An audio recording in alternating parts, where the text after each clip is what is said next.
Hours passed in the space around New Vermont as two forces faced each other across an impossible divide.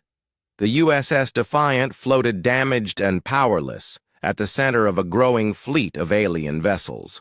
Surrounding them all, the 12 massive Cathamoran dreadnoughts waited like predators uncertain of their prey. Morrison sat in his command chair watching the standoff develop. His ship was barely functional and his crew was exhausted, but they were still alive. More importantly, they were still defiant. Every minute that passed was another victory against an empire that had conquered the galaxy through fear. "Captain, I am reading over 400 ships now," Amy reported from her communications station. "They keep coming from every direction." Morrison studied the tactical display showing vessels from dozens of species. There were Zeltaran transports and Korhan mining ships and Mendaki passenger liners. Most of them had been conquered by the Kethmoran decades ago and forced to serve the Empire. Now they were choosing to stand with the humans. "Any word from Admiral Vexathalon?" Morrison asked. "He has been silent for 2 hours," Amy replied. "But I am monitoring communications between the Kethmoran ships. They are having heated discussions about what to do next." Lisa looked up from her engineering console, where she had been trying to restore basic ship functions. "Captain, their situation is getting worse by the minute. Every ship that arrives here is another witness to their hesitation. They built their reputation on overwhelming force, but now they look indecisive." Ryan nodded from his security station. "The longer this goes on, the weaker they appear. But that also makes them more dangerous. Cornered predators often lash out." Morrison understood the dilemma facing the alien commander. Vexathalon could destroy the Defiant and all the ships protecting it, but doing so would prove that the mighty Kethmoran needed massive firepower to kill a few dozen humans and hundreds of unarmed civilians. Either choice made the Empire look weak. "Amy, are there any updates from New Vermont?" Morrison asked. "The evacuation was completed 6 hours ago, Captain. All 8 million people are safe.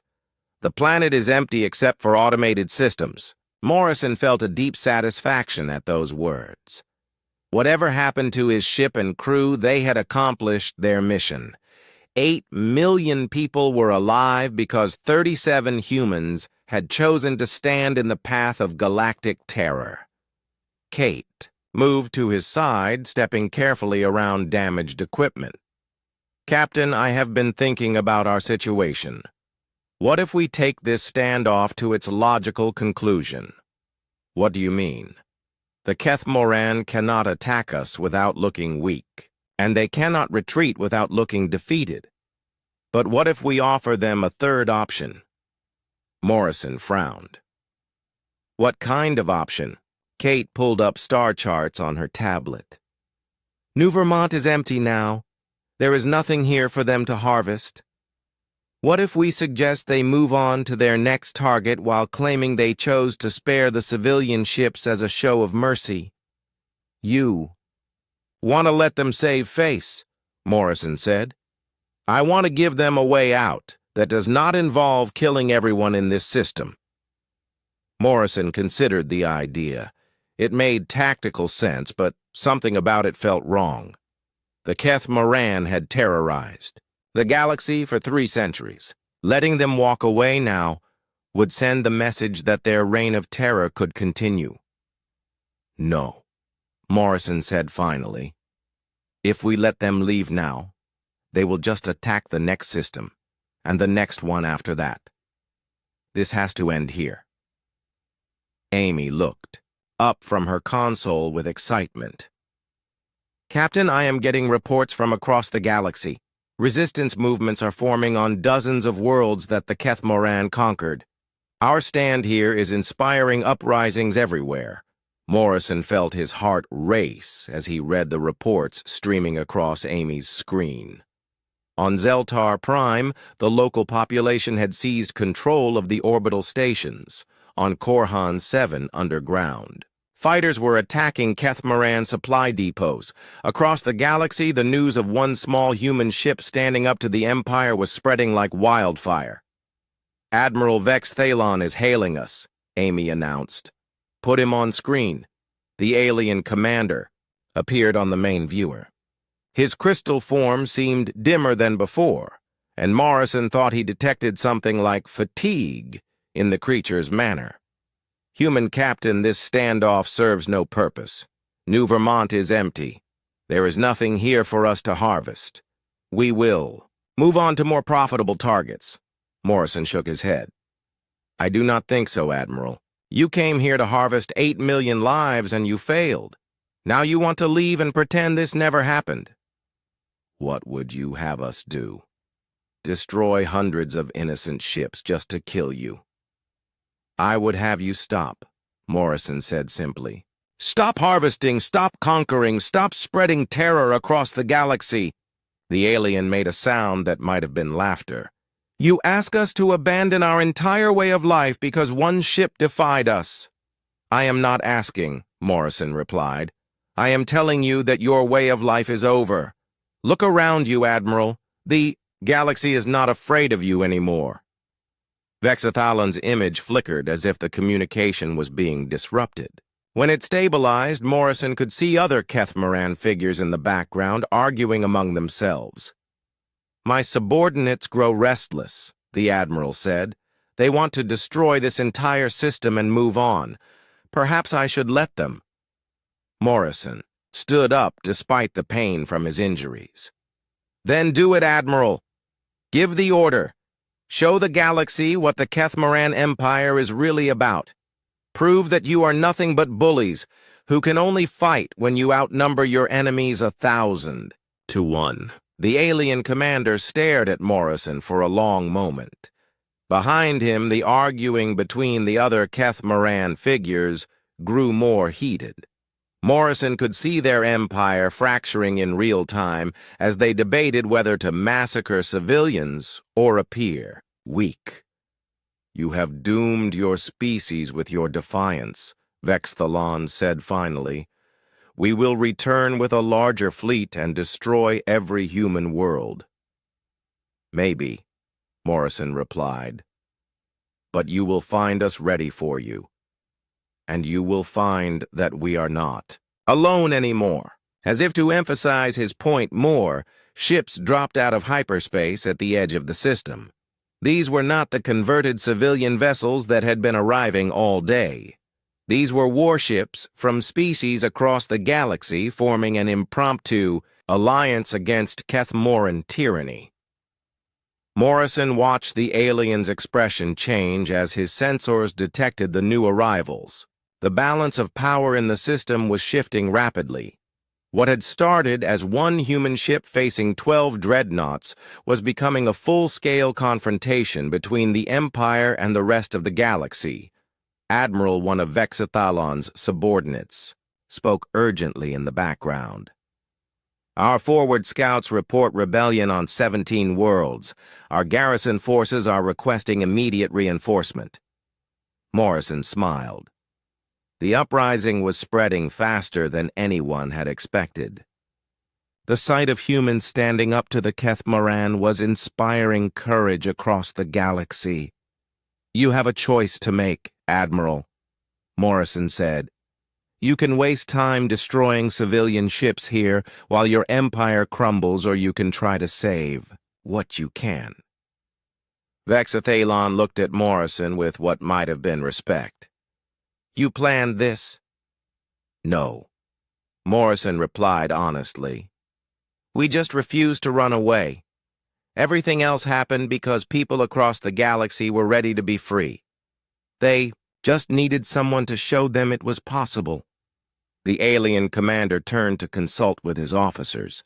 Morrison could not hear their conversation, but he could see the urgency in their movements. The Kethmaran Empire was facing its first real crisis in 3 centuries, and they were not handling it well. Finally, Vexathalon turned back to the screen. This is not overhuman. No, Morrison agreed. It is just beginning. The transmission ended, and Morrison watched as the 12 Kethmoran dreadnoughts began to move. For a moment, he thought they were positioning for attack, but then he realized they were turning away from New Vermont. The massive ships activated their hyperspace drives and disappeared one by one into the darkness between stars. The Kethmoran fleet was retreating. A cheer went up from the bridge of the Defiant, and Morrison could hear similar celebrations coming from the hundreds of ships around them. For the first time in 300 years, the galaxy's greatest predators had been forced to back down.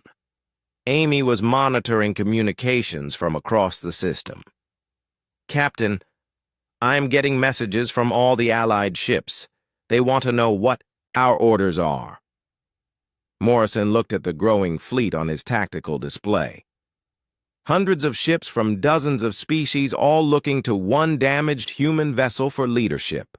It was not a responsibility he had wanted, but it was one he would accept. "Tell them to escort the civilian evacuation ships to safety," Morrison ordered. "And send word to every world in the galaxy. The age of Kethmoran terror is over. The time of freedom has begun." As rescue ships moved to help the damaged, Defiant Morrison reflected on what they had accomplished. They had not destroyed the Kethmoran Empire, but they had done something more important. They had shown the galaxy that predators could be faced, down, and tyrants could be defeated. The universe would never be the same. And humanity had proven that sometimes the greatest victories come not from superior weapons or overwhelming force, but from the simple refusal to surrender when surrender seems like the only choice. The USS Defiant floated in space close enough to the Kethmoran flagship that Morrison could see individual crystal formations on the alien hull through his viewing screen. The massive dreadnought was so large that it blocked out the stars behind it, like a wall of black glass. The 11 other enemy ships had formed a circle around them, creating a cage of death in the darkness.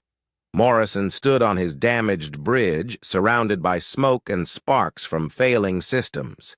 Half his crew was injured, and their ship was barely holding together. But they were still here, and they were still fighting. "Damage report," Morrison asked. Lisa wiped blood from a cut on her forehead as she checked her instruments. "Hull breaches on 3 decks. Life support is failing in sections 4 through 6. Our reactor is stable, but we have no weapons and minimal power. We are running on emergency systems only." Ryan was bandaging his left arm, but still working at all. His station. "Captain, the alien ships have us completely surrounded. Their weapons are trained on us from every direction. They could destroy us in seconds." "But they have not," Morrison pointed out. "Why?" Amy looked up from her communications panel where she had been monitoring alien transmissions. "I am picking up multiple conversations between their ships. They are arguing about what to do with us." "Put it on speakers." The bridge filled with the sound of alien voices speaking in their crystal language. Amy had programmed the computer to translate their words into basic English. "The humans are too close to the flagship. Any weapons fire risks damaging our command ship. Then move the flagship away from them. Admiral Vexithalan refuses to retreat from a single enemy vessel. He says it would show weakness." "What weakness? They are helpless. We could board their ship and take them prisoner. The Admiral wants to know why they stopped their ramming attack. He thinks it might be a trap." Morrison listened to the alien debate with growing understanding. The Kethmoran were paralyzed by a situation they had never faced before. They were used to enemies who either ran away or surrendered. They did not know how to handle opponents who simply refused to move. "Amy, are you still broadcasting this to the galaxy?" Morrison asked. "Yes, Captain. Every species with subspace receivers can hear what is happening here. Good. I want everyone to see this. Kate moved to Morrison's side, stepping carefully around. Damaged consoles. Captain, what are we accomplishing here? We cannot hurt them and they could kill us anytime they want. Morrison pointed at the main screen where reports were streaming in from across the galaxy. Look at what is happening out there. The data showed something unprecedented. On dozens of worlds that had been conquered by the Kethmaran centuries ago, the local populations were asking questions. If one small human ship could face the terror of the void, why had entire civilizations surrendered without a fight? Resistance movements that had been crushed long ago were stirring back to life. We are not just buying time for New Vermont, Morrison said. We are showing the galaxy that the Kethmoran can be faced down. An alarm sounded and Lisa checked her readings. Captain, I am detecting movement from several of their ships. I think they are going to try something.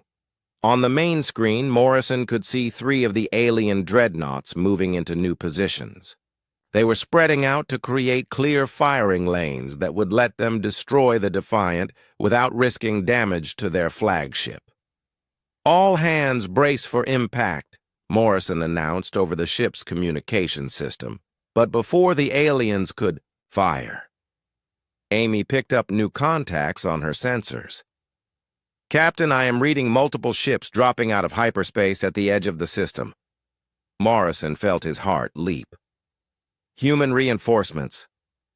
No, sir, Amy said, checking her readings again. These are not human ships. I am reading Zeltaran vessels, Korhan cruisers, and Mendaki fighters. The species the Kethamaran conquered years ago are sending ships. Morrison watched in amazement as more and more vessels appeared on his screen. They were not warships, but cargo haulers and passenger transports and mining ships. None of them alone could challenge a Kethmaran dreadnought, but together they represented something powerful. They represented hope. The alien fleet commander was apparently as surprised as Morrison. Through the communication channels Amy was monitoring. He could hear Vexithalon demanding explanations from his subordinates. Why are these ships here? They were conquered decades ago. Admiral, they are not attacking. They are just taking positions around the human vessel. What are their intentions? Unknown, sir. They refuse to respond to our communications. Morrison realized what was happening. The alien species that had surrendered to the Kethmoran long ago were not coming to fight. They were coming to witness, to see if it was really possible to stand up to the galaxy's greatest predators. Amy, open a channel to all ships in the system, Morrison ordered. Channel open, Captain. Morrison looked directly into the camera that would broadcast his words across the galaxy. This is Captain Jake Morrison of the USS Defiant. We came here to protect the people of New Vermont from those who would harvest their lives for power. We are one small ship against 12 dreadnoughts. Our weapons are gone and our shields are down. But we are still here and we are not moving. He paused to let his words sink in across dozens of worlds. For 300 years, the Kethmaran have terrorized this galaxy because people believed they had no choice but to submit. Today we choose to stand. Not because we can win, but because some things are worth standing for even when victory is impossible. The channel closed and Morrison waited to see what would happen next. Around them, the growing fleet of alien vessels held position. They were not interfering, but they were watching. For the first time in centuries, someone was facing down the Kethmaran Empire, and they wanted to see the outcome. Admiral Vexthalon apparently decided he had waited long enough. The flagship's engines came online, and the massive ship began to pull away from the Defiant. Morrison watched the crystal hull sliding past his viewing screen as the Dreadnought moved to a safe distance. "They are preparing to fire," Ryan announced. Morrison felt strangely calm. They had accomplished more than he had hoped. New Vermont had gained precious time for evacuation. The galaxy had seen that the Keth-Moran could be challenged. Whatever happened next, they had made a difference. "Captain," Amy called out urgently, "I am getting a transmission from New Vermont. The evacuation is complete. All 8 million people have been moved to safety." Morrison felt a surge of triumph. They had done it. Against impossible odds, they had saved 8 million lives. The cost had been 1 small ship and 37 crew members, but the price was worth paying. "Admiral Vex Thalon is hailing us," Amy reported. "Put him on screen." The alien commander appeared on the main viewer. His crystal form seemed to pulse with angry light. "You have interfered with our harvest for the last time, human. Your defiance ends now." Morrison stood straighter despite his injuries. "Our defiance is just beginning." The alien raised what might have been a weapon. "You die now." But before he could give the order to fire, something unexpected happened. One of the watching ships moved between the Defiant and the Keth-Moran flagship. It was a small Zeltaran transport that could not survive even one hit from the Dreadnought's weapons. Then another ship moved into the line of fire, and another. Within minutes, dozens of vessels had positioned themselves between the humans and the Keth-Moran fleet. They were not attacking, but they were making it impossible for the aliens to destroy the Defiant without going through them first. Morrison watched in wonder as more ships continued to arrive. Species that had been enemies for generations were flying together in defense of one human vessel. The galaxy was choosing sides, and for the first time in 3 centuries, they were not choosing to submit to the Keth-Moran. Admiral Vex Thalon stared at the growing fleet in apparent disbelief. For 300 years, the mere sight of his dreadnoughts had been enough to make entire worlds surrender. Now he faced hundreds of ships willing to die rather than watch the humans be destroyed. "This changes nothing," the alien said, but Morrison could hear uncertainty in his voice. "We will destroy them all if necessary." Morrison smiled despite the pain from his injuries. "Go ahead, Admiral. Show the galaxy what the mighty Keth-Moran Empire really is. Destroy hundreds of unarmed civilian ships just to kill 37 humans who refused to run away." The alien commander cut the transmission, but his ships did not fire. Morrison realized that Vexithalon was facing the same impossible choice that had paralyzed his fleet from the beginning. He could win this battle, but he could not win it without looking weak. For the first time in 3 centuries, the Keth-Moran Empire hesitated. And in that moment of hesitation, the galaxy learned that even the greatest predators could be stopped by prey that refused to be afraid. The space around New Vermont was quiet and empty when the first Keth-Moran ship appeared. It materialized out of hyperspace like a dark shadow against the stars. The vessel was enormous and shaped like a black crystal dagger pointed toward the planet. More ships followed until 12 massive dreadnoughts hung in space like monuments to death. Morrison stood on the bridge of the USS Defiant, watching the alien fleet on his main screen. Each enemy ship was 20 times larger than his vessel. Their weapons could destroy planets, and their shields could withstand the combined firepower of entire human battle groups. For 300 years, these ships had brought terror to the galaxy. Today they faced something they had never encountered before. A single small ship positioned directly in their path with weapons powered and ready for battle. "Captain, they are scanning us," Amy reported from her communications station. Her voice was steady, but Morrison could hear the tension underneath. "Let them scan," Morrison replied. "I want them to see exactly what we are." The Kethmaran fleet held position at the edge of the system.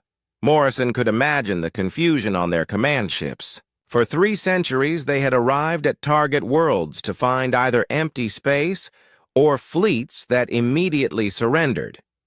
They had never been met by a single vessel that seemed prepared to fight. "Incoming transmission from the lead ship," Amy announced. "Put it on screen." The main viewer changed to show the interior of the alien flagship. The Kethmaran commander was a being of living crystal that reflected light in patterns Morrison found disturbing. When it spoke, its voice sounded like glass breaking. "I am Admiral Vexthalon of the Kethmaran Empire. You are in the presence of the conquerors of 1,000 worlds. State your purpose in this system." Morrison stepped forward so the alien could see him clearly. "I am Captain Jake Morrison of the human vessel Defiant. This system is under our protection. Turn your ships around and leave." The crystal being seemed to pause, as if it had not heard correctly. "You are 1 ship. We are 12. Dreadnoughts that have crushed empires! Do you mock us?" "I am giving you a chance to leave peacefully," Morrison said. "Take it." Vexthalon made a sound that might have been laughter. "Perhaps you do not understand your situation, human. We are the Kethmaran. We have harvested the life force of billions of beings across this galaxy. Entire civilizations kneel before us. What makes you think 1 small ship can stand against us?" Morrison felt his crew watching him from their stations. Lisa had her hands on the weapon controls. Ryan was ready to coordinate their attack. Amy was broadcasting their conversation across subspace so other species could hear what was happening. Kate stood beside his command chair, ready to take over if needed. "Because we are humans," Morrison said simply. "And humans do not kneel." The transmission ended, and the alien fleet began to move forward. But they moved slowly. Morrison had hoped for this. The Kethmaran were cautious predators who had survived by avoiding unnecessary risks. A single ship willing to fight them was something outside their experience. "Captain, they are running deep scans on our ship and the surrounding space," Ryan reported. "I think they are looking for hidden weapons or additional ships." Morrison smiled grimly. The aliens were doing exactly what Amy had predicted. When faced with an unexpected situation, they slowed down to analyze everything. Every minute they spent being cautious was another minute for New Vermont to evacuate more people. "How long can we keep them guessing?" Morrison asked. "Their scans show we have basic weapons and shields," Lisa replied. "They must know we cannot actually hurt them. But they also know that no sane crew would face them unless they had some kind of advantage." The Kethmaran fleet continued its slow advance. Morrison could see them repositioning their ships into a battle formation designed to surround and destroy a single target. They were taking his threat seriously, even though their sensors told them he was helpless. "Amy, how many people have been evacuated from New Vermont so far?" Morrison asked. 3.5 million, Captain. Still 2.5 million to go." Morrison did the math in his head. At the current rate, it would take at least 2 more days to evacuate everyone. The Defiant had bought them some time with confusion and caution, but it would not last much longer. "All stations prepare for battle," Morrison ordered. "Lisa, is the pulse weapon ready?" "As ready as we can make it, Captain. We will get 1 shot and then our reactor will shut down to prevent a core breach. After that, we will be dead in space. Then we better make it count. Target their lead ship. The Kethmoran fleet was close enough now that Morrison could see details on their hulls. The ships were covered in crystal formations that pulsed with inner light. He knew from the intelligence data that those crystals contained the life force of countless beings the aliens had harvested over the centuries. "Captain, they are charging their weapons," Ryan announced. Morrison had been waiting for this moment. The aliens had finished their scans and determined that the human ship posed no real threat. Now they would demonstrate their power by destroying the USS Defiant quickly and brutally. Amy broadcast this on all frequencies. "I want every species in the galaxy to see what happens next." Amy's fingers flew over her controls. "Broadcasting now, Captain." Morrison opened a channel to the Kethmoran fleet. "Admiral Vexthalon, this is your last warning. Leave this system now or face the consequences." The aliens' response came in the form of weapons fire. Brilliant beams of energy lanced out from the lead Dreadnought toward the tiny human ship. Morrison felt the Defiant shake as their shields absorbed the impact. "Shields down to 60%, Lisa reported. Another volley of fire struck them. The lights on the bridge flickered, and Morrison heard alarms going off throughout the ship. "Shields down to 30%. Hull breaches on decks 4 and 5. Morrison gripped his command chair as the ship was hit again. Through the smoke filling the bridge, he could see his crew still at their stations, still fighting. "Fire!" he ordered. Lisa triggered their improvised electromagnetic pulse weapon. Energy from their overloaded reactor combined with power from the salvaged mining equipment created a wave of electromagnetic force that struck the lead Kethmoran ship. For a moment, nothing seemed to happen. Then the lights on the alien Dreadnought began to flicker and die. The massive ship drifted sideways as its engines lost power. "Direct hit!" Ryan shouted. "Their sensors and weapons are offline." But Morrison knew their victory was temporary. Already, he could see the other 11 ships moving to surround them. The pulse weapon had drained their reactor and left them helpless. "All power to engines," Morrison ordered. "Take us directly at their flagship." Kate looked at him in surprise. "Captain, our weapons are offline. We have no shields." "We still have one weapon left," Morrison replied. This ship, the USS Defiant, turned toward the massive Kethmoran flagship and accelerated. Morrison could see the alien ship's lights coming back online as their systems recovered from the electromagnetic pulse. In minutes, they would have full power again. Though distance between the ships closed rapidly, Morrison could see the crystal formations on the alien hull growing larger on his screen. He thought about the 12,000 people on Kepler 442b who had died in agony. He thought about the 8 million people on New Vermont who were counting on him to buy them time. "Captain," Amy called out, "I am getting readings from the other alien ships. They are not firing at us?" Morrison frowned. "Why not? I think they are afraid of hitting their flagship if they miss us." Morrison realized she was right.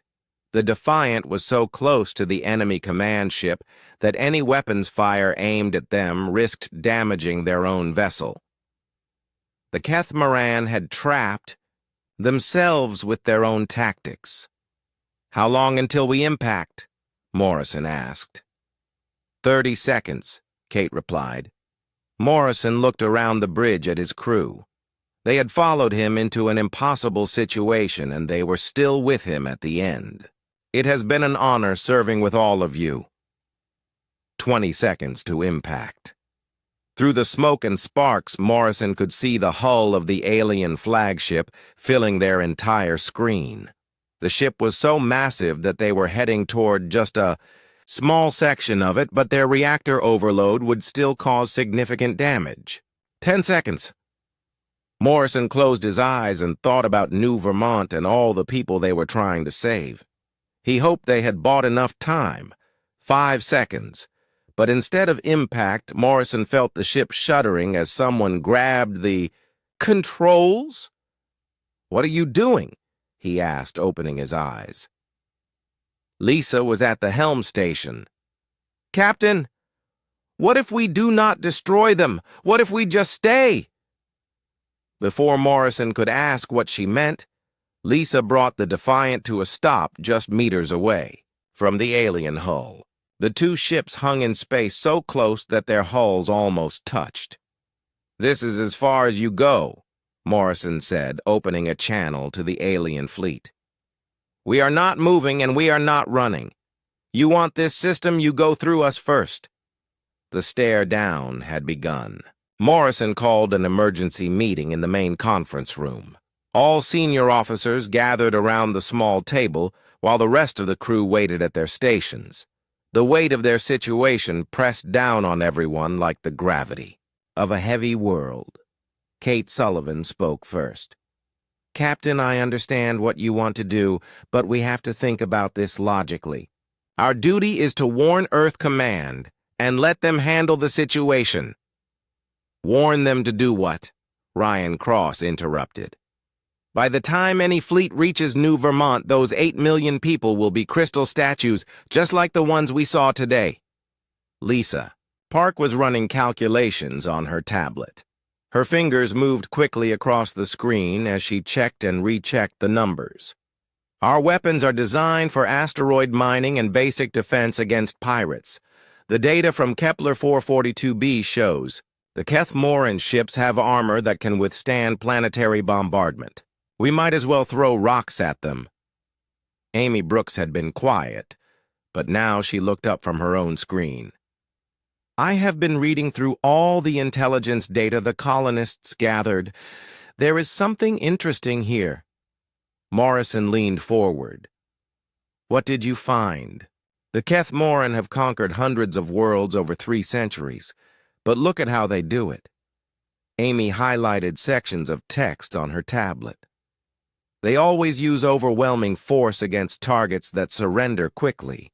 Every single battle. Report shows the same pattern. They arrive in massive fleets and the defenders give up without really fighting." "That makes sense," Kate said. "Why waste resources fighting when you can just intimidate your enemies into submission?" "But that is exactly the point," Amy continued. "They have never faced real resistance.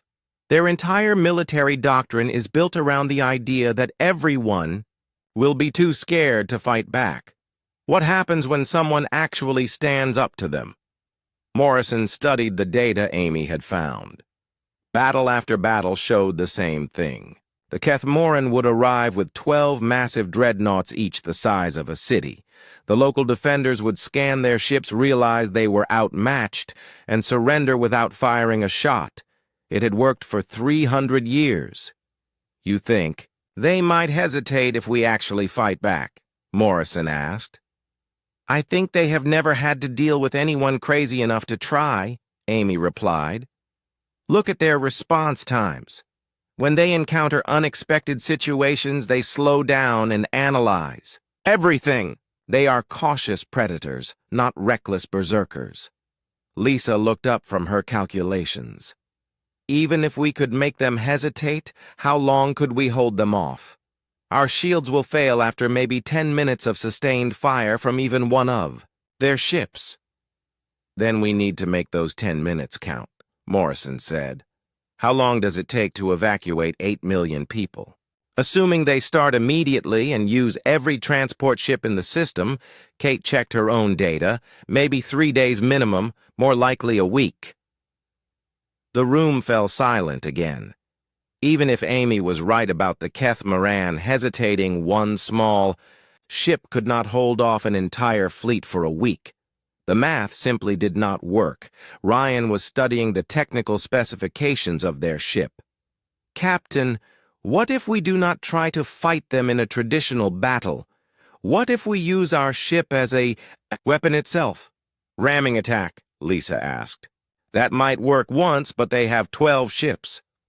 Not ramming, Ryan said. Something else. Our fusion reactor produces enormous amounts of energy. If we could overload it at the right moment, we could create an electromagnetic pulse large enough to disable their electronics. Lisa was already shaking her head. The reactor has too many safety systems. We could not overload it enough to affect ships that size. What about the mining equipment we salvaged from Kepler 442b, Amy suggested. Industrial fusion cutters and ore processors. If we combined those with our reactor, could we create a bigger pulse? Morrison watched his crew work through the problem. These were smart people who understood technology, and they were finding ways to turn their exploration ship into a weapon, but he also saw the fear in their eyes. They knew what they were really talking about. A suicide mission. There is something else we need to consider, Morrison said quietly.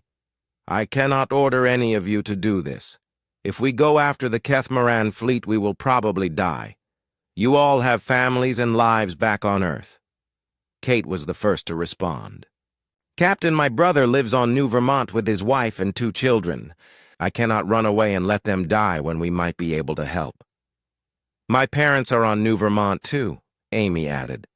They retired there last year because they said it was peaceful.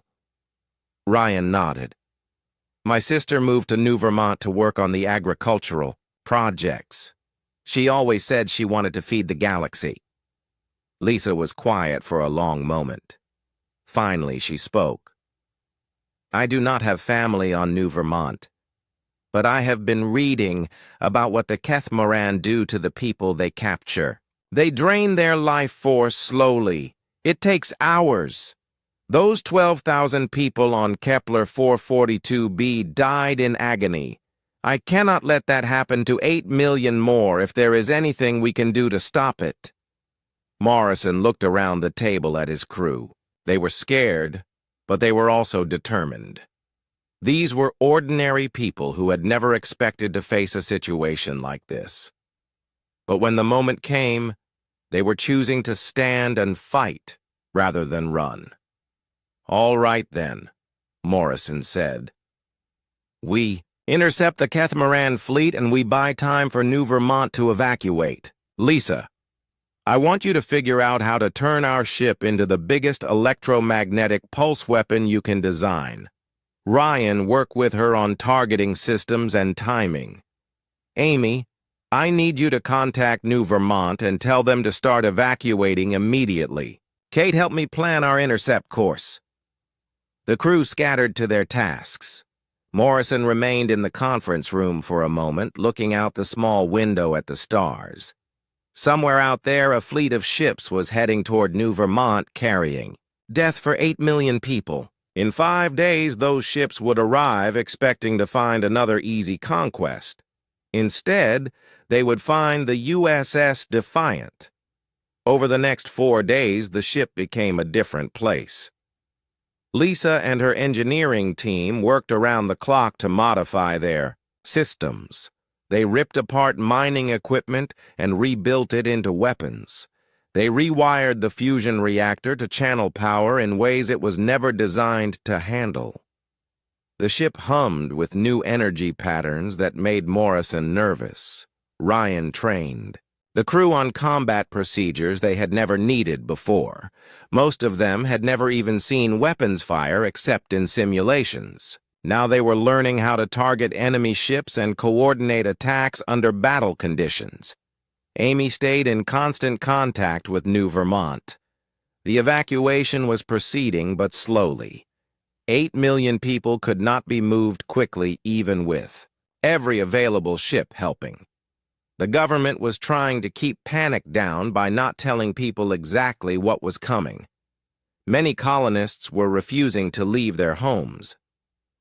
Kate worked with Morrison to plan their intercept. They would position the Defiant at the edge of the New Vermont system, directly in the path of the approaching Kethmaran fleet. When the aliens dropped out of hyperspace, they would find one small human ship waiting for them. On the 4th night, Morrison walked through the ship talking to his crew. Some were working on last-minute modifications. Others were writing messages to family back on Earth. A few were just sitting quietly thinking about what tomorrow would bring. "Captain Amy," called out as he passed the communications station. "I just got word from New Vermont. They have evacuated about 2 million people so far. But there are still 6 million on the planet." Morrison nodded. 2 million saved was better than none, but it was not enough. They needed more time. "Amy, send a message to the Catamaran fleet on all frequencies. Tell them that New Vermont is under the protection of humanity, and they are not welcome in this system." Amy looked confused. "Sir, they are still a day away from our intercept point. They might not even receive the message." "They will receive it," Morrison said, "and when they do, they will know that someone is actually planning to fight them. Maybe that will make them slow down and think about what they are walking into." The next morning, Morrison stood on the bridge as the Defiant moved into position at the edge of the New Vermont system. Behind them, the planet looked peaceful and blue with white clouds swirling across its surface. Somewhere down there, 6 million people were going about their daily lives not knowing that death was coming for them. In front of them lay empty space where soon 12 massive alien warships would appear. Morrison checked the time. In 6 hours, the Catamaran fleet would drop out of hyperspace. The USS Defiant would be waiting for them. The war ended, not with a negotiated peace or a formal surrender, but with the complete extinction of the Vorthak Empire as a military force. Emperor Thexmor was captured alive in his underground bunker on Veltara Prime by Colonel Ryan Murphy's Special Forces team, marking the end of a regime that had terrorized the galaxy for over a century. General Patrick Kane stood in the central plaza of the former Vorthak capital, watching as human engineers worked to restore basic services to the billions of coalition civilians who had been held prisoner on the planet. Around him, the massive statues and monuments celebrating Vorthak military victories had been torn down and replaced with medical stations and food distribution centers. "Final casualty reports, General," said Captain Lisa Stone, handing him a datapad. "Total Vorthak military losses: 437 ships destroyed, 63 captured intact. Personnel casualties: approximately 2 million enemy dead, 50,000 prisoners. Human losses: 47 killed in action, 112 wounded." Kane read the numbers twice to make sure he understood them correctly. In 6 months of total warfare against an empire that had conquered half the galaxy, humanity had lost fewer than 50 soldiers. The technological and tactical advantages had been even greater than their most optimistic projections. "What about civilian casualties?" he asked. "Coalition civilian deaths during our operations: 0, Stone replied. "We were able to liberate every concentration camp and prisoner facility before any executions could be carried out. Total beings rescued: approximately 800 million across 43 systems." Kane nodded with satisfaction. The mission had been a complete success by every measure that mattered. Genocide had been stopped, war criminals were in custody, and innocent lives had been saved. The cost had been the complete destruction of the Vorthak Empire, but that was a price he was willing to pay. Admiral Yeltara of the Coalition Defense Force arrived at the plaza with a delegation of alien officials from dozens of different species. Word of humanity's military capabilities had spread throughout the galaxy, and every government wanted to understand what Earth's intentions were now that they had demonstrated such overwhelming power. "General Kane," Yeltara said formally, "on behalf of the HFY Coalition and all free species in the galaxy, I want to thank you for what humanity has accomplished here. You have saved billions of lives and ended a reign of terror that lasted for generations. Kane accepted her gratitude with a slight nod. Admiral, we did what any civilized species should do when faced with genocide. The question now is what happens next? That was indeed the question that concerned every alien leader present. They had asked for help against the Vorthak and received salvation, but at what cost? Earth had demonstrated military technology and tactics that could easily conquer the entire galaxy if they chose to use them for expansion rather than liberation. General, said Ambassador Krelatan of the Nexari Confederation, my government is concerned about Earth's future intentions. Your military capabilities far exceed anything we have ever seen. What assurance do we have that humanity will not become the next galactic empire? Kane had been expecting this question and had prepared his answer carefully. The response he gave would determine Earth's relationship with the galaxy for centuries to come. Ambassador, humanity has no interest in ruling other species, he said, clearly. We have our own worlds to develop and our own challenges to face. However, we will not tolerate genocide or systematic oppression anywhere in the galaxy. Any species that attempts to exterminate another species will face the same fate as the Vorthak Empire. He paused and looked at each alien representative individually. We are not your conquerors. We are your guardians against those who would commit the ultimate crime against sentient life. Captain Jake Harrison, now promoted to Admiral after his success at Keth Prime, was establishing the Terran monitoring network throughout the galaxy. Small teams of human observers would be stationed in key systems to watch for signs of developing conflicts or atrocities. The network will consist of 47 monitoring stations, Harrison explained to his staff aboard the command ship Vigilance. Each station will have a crew of 12 specialists, intelligence analysts, communications experts, and rapid response teams. Their job is to serve as early warning for any potential genocide situations. Lieutenant Ben Carter, now serving as Harrison's intelligence officer, studied the deployment plans. Admiral, some governments aren't happy about having human observers in their territory. They're calling it an occupation force. Harrison's expression was hard. Lieutenant, after what we found in those Vorthak concentration camps, I don't much care what makes other governments uncomfortable. We're not asking for permission to monitor for genocide. We're informing them that we're going to do it. The message was clear to every species in the galaxy. Humanity would be watching, and any government that objected to being monitored for war crimes probably had something to hide.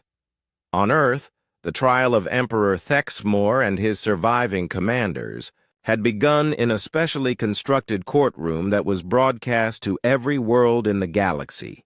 The proceedings were conducted with human precision and fairness, but the evidence presented was damning beyond any possible defense. Judge Robert Hayes, a former military prosecutor, presided over the tribunal with absolute authority. The charges were simple: genocide, crimes against sentient life, and systematic extermination of civilian populations. The evidence shows that the defendant personally ordered the execution of over 6 billion coalition civilians, Judge Hayes stated as he read the verdict. The court finds Emperor Thexmor guilty on all charges and sentences him to life imprisonment without possibility of parole. The trials established legal precedents that would govern galactic affairs for generations. War crimes would be prosecuted regardless of the perpetrator's species or government. Genocide would be punished with the full force of human military intervention. There would be no exceptions and no negotiations. Colonel Murphy, now promoted to general, led the establishment of the Galactic War Crimes Investigation Unit. Based on Luna, the unit would have authority to investigate suspected atrocities anywhere in the galaxy and call for military intervention when necessary. Our mission is prevention, Murphy explained to his team of investigators. We identify potential genocide situations before they become full-scale atrocities. Early intervention saves lives and prevents the need for larger military operations. Captain Amy Foster, now heading the Intelligence Division, had developed profiles of every government and military organization in the galaxy. Her databases contained detailed information about which species were most likely to commit war crimes and what warning signs to watch for. Pattern analysis shows that genocide typically follows a predictable sequence, she briefed the investigation team. First comes political rhetoric dehumanizing the target population, then economic restrictions and social segregation. Finally, systematic imprisonment followed by mass execution. Our job is to intervene during the first phase, before violence begins. The system was designed to prevent another Vorthak empire from ever rising to power. Any species that showed genocidal tendencies would be stopped before they could act on them. 6 months after the war's end, the first test of humanity's new role came when the Zephyrian Republic began implementing discriminatory policies against the minority Altarian population. Intelligence reports indicated that the policies were preliminary steps towards systematic extermination. Admiral Brooks received the alert and immediately dispatched a diplomatic mission backed by a full battle group. The message to the Zephyrian government was simple: stop the persecution immediately or face military intervention. The Zephyrian Prime Minister tried to argue that internal policies were not subject to external interference, but the arrival of 12 human warships in orbit around his capital world convinced him to reconsider. The discriminatory laws were repealed within hours. "This is how it's going to work from now on," Brooks explained to her staff. "We don't wait for genocide to begin. We stop it before it starts." The galaxy adapted quickly to the new reality. Species that had territorial disputes or resource conflicts found themselves negotiating peaceful solutions rather than risking military action that might attract human attention. The mere possibility of human intervention served as a powerful deterrent to warfare. Admiral Yeltara met with General Kane one final time before his return to Earth. The coalition had begun building monuments to honor the human soldiers who had died liberating their worlds, and she wanted to personally thank him for what his species had accomplished. "General, there is something I need to understand," she said as they stood before a memorial wall listing the names of fallen human warriors. "Your soldiers fought with such courage and determination, but they were defending beings they had never met from a species they barely knew.